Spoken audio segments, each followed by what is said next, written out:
Ce journal vous est présenté par Congo Énergie. La campagne électorale a débuté ce week-end à l'Assemblée nationale pour l'élection du bureau définitif.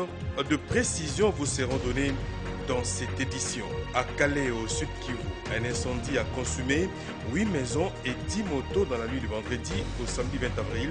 Les détails vous seront donnés dans un instant. Nicole Pocho vous présente ce téléjournal. Bienvenue à tous. Si vous nous rejoignez, eh bien, soyez le bienvenu dans cette édition du journal de la télé haute définition. Mesdames et messieurs, bonsoir.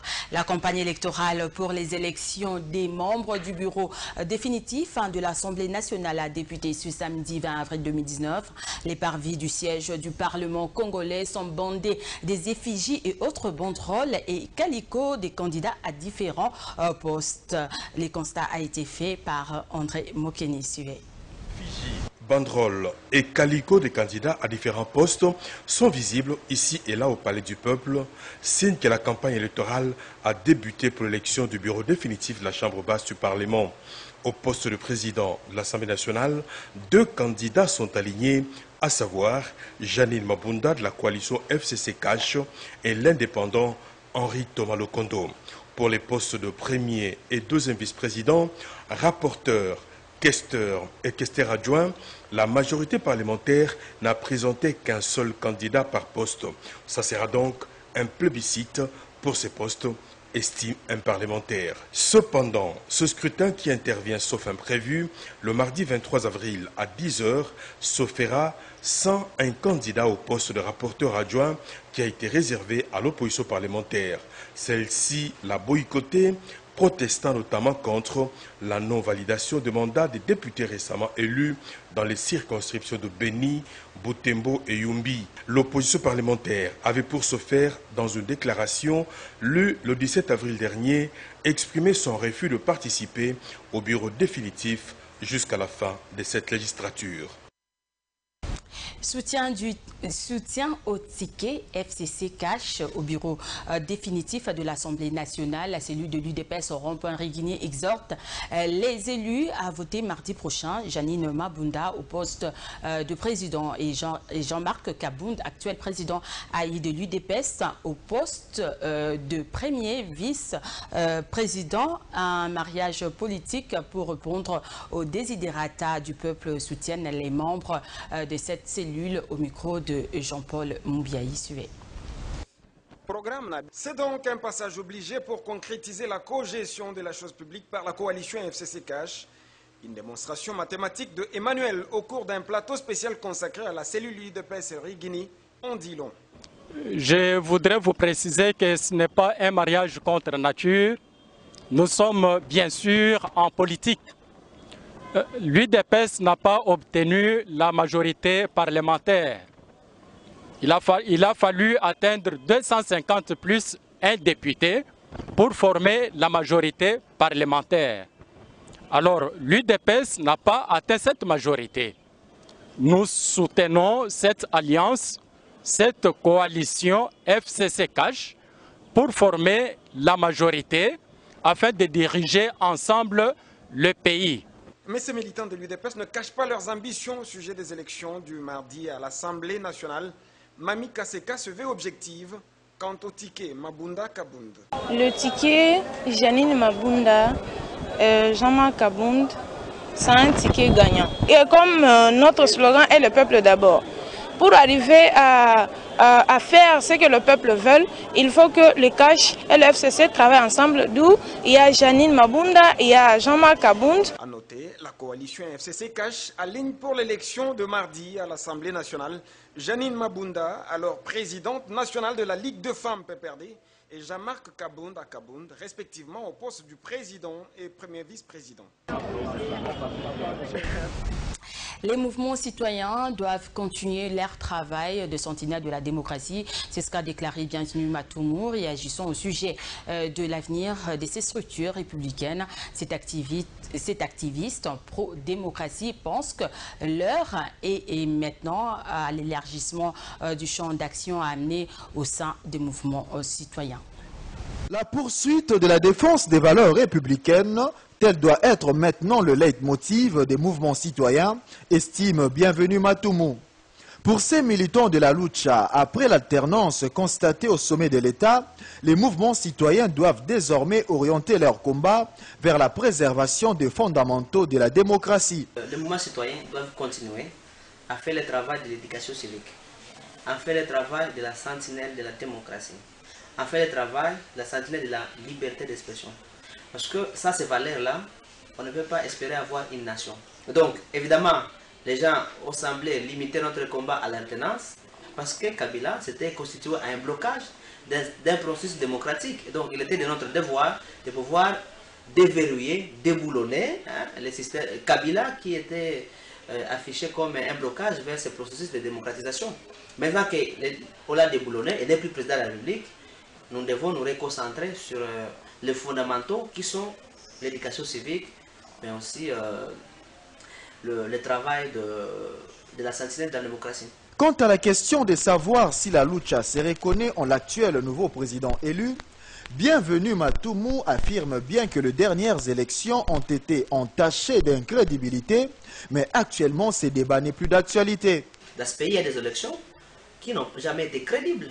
La preuve, la CENI a la difficulté de publier les procès-verbaux sur son site internet. Cependant, nous avons décidé de prendre acte de l'élection du nouveau président de la République et continuer notre travail qui est celui de l'éveil de la conscience collective. Ici est de signaler que la lucha vient de lancer un concept dénommé Fachimétrie, un indicateur qui, selon eux, vise à évaluer ponctuellement les différentes réalisations du président Félix Tshisekedi sur base des promesses faites lors de la campagne électorale.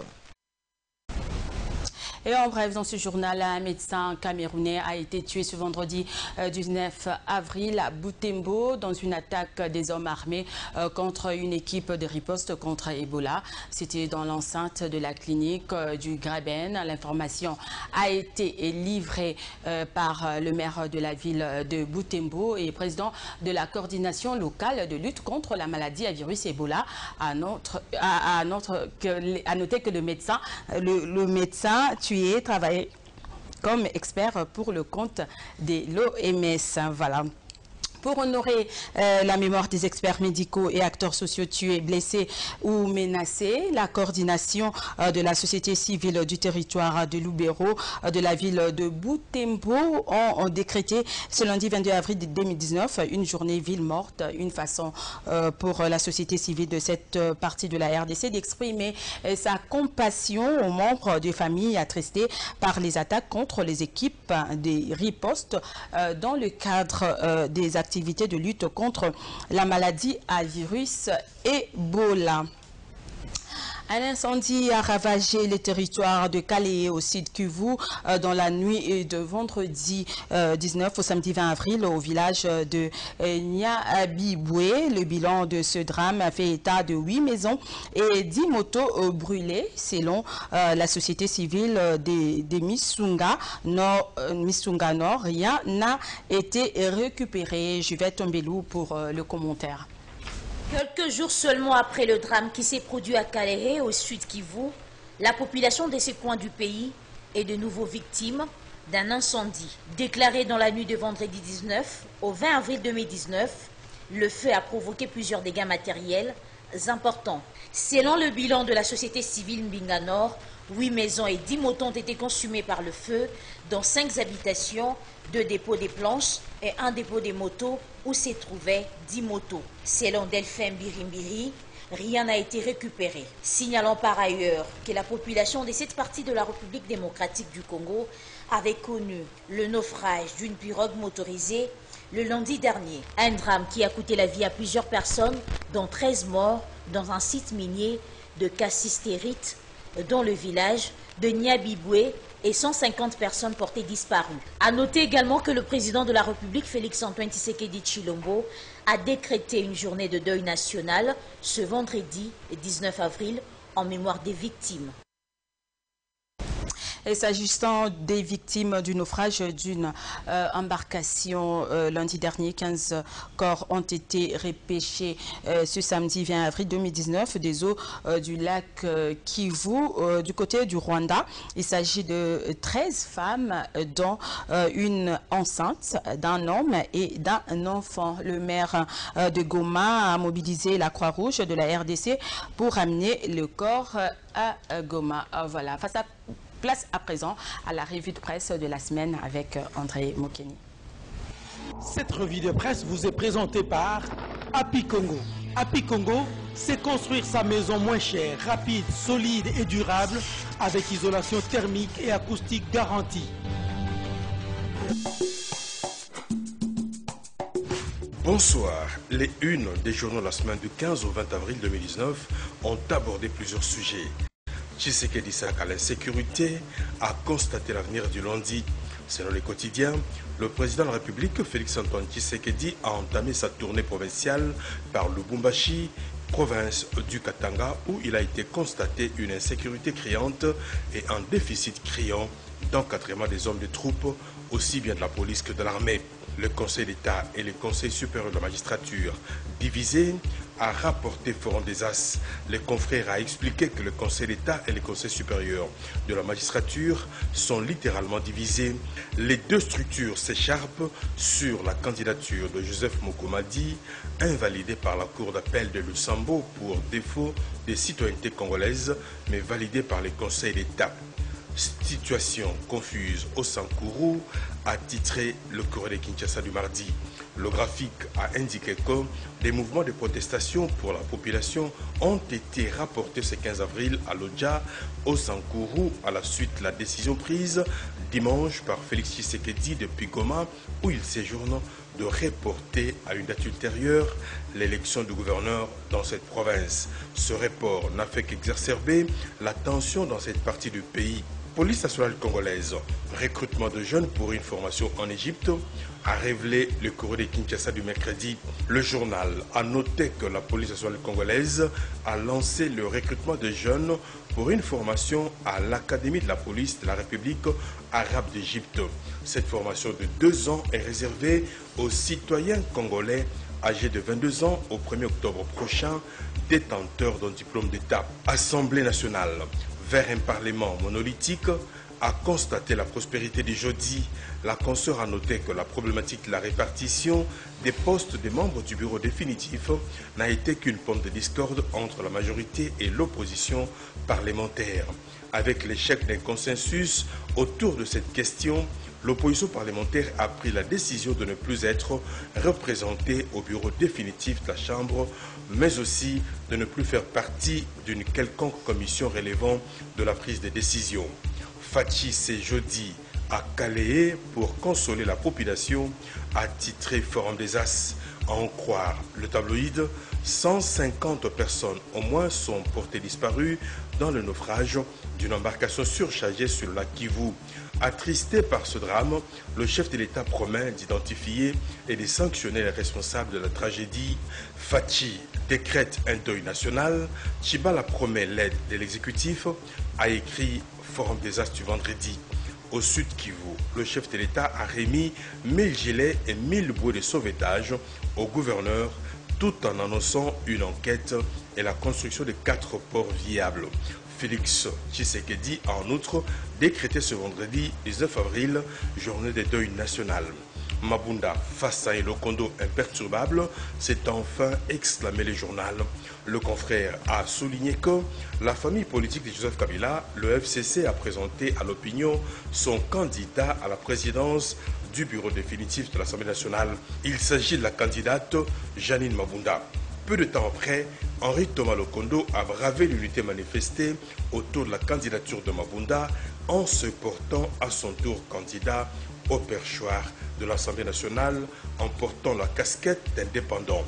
Bon week-end à tous. Au revoir.